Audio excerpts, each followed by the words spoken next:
Porção diária de espiritualidade. E o tema de hoje será: limpe a sua casa.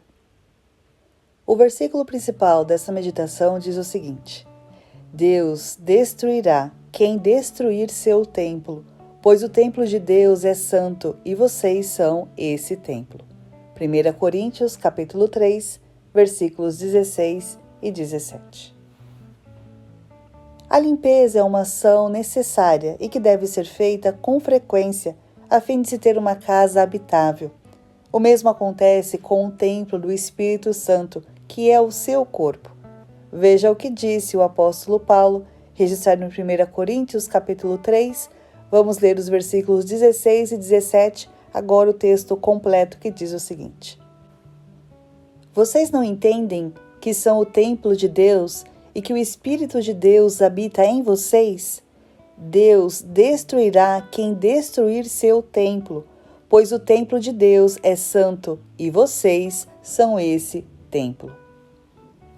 Como vimos, Deus destruirá o templo daqueles que destruir a casa, que é o corpo humano e que foi construída para que o Espírito Santo de Deus pudesse habitar. E como eu e você destruímos o corpo? Através do pecado.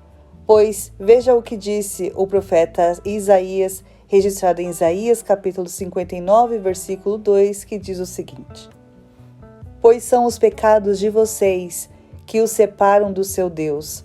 São as suas maldades que fazem com que ele se esconda de vocês e não atenda às suas orações. O pecado, ele tem a ação de separar o ser humano de Deus e ainda leva à morte. Adão e Eva foram os primeiros a provar o amargor do pecado, pois após terem desobedecido à seguinte ordem que Deus deu a Adão, registrada em Gênesis capítulo 2, versículos 16 e 17, que diz o seguinte: O Senhor Deus lhe ordenou: Coma à vontade dos frutos de todas as árvores do jardim, exceto da árvore do conhecimento do bem e do mal. Se você comer desse fruto, com certeza morrerá. Adão e Eva comeram do fruto proibido por Deus, e as consequências dos seus pecados são vividos até os dias de hoje. Por isso, não peque, mas se pecar, limpe a sua casa através da confissão e do pedido de perdão dos seus pecados, que deve ser direcionado a Jesus Cristo, que é o seu advogado fiel.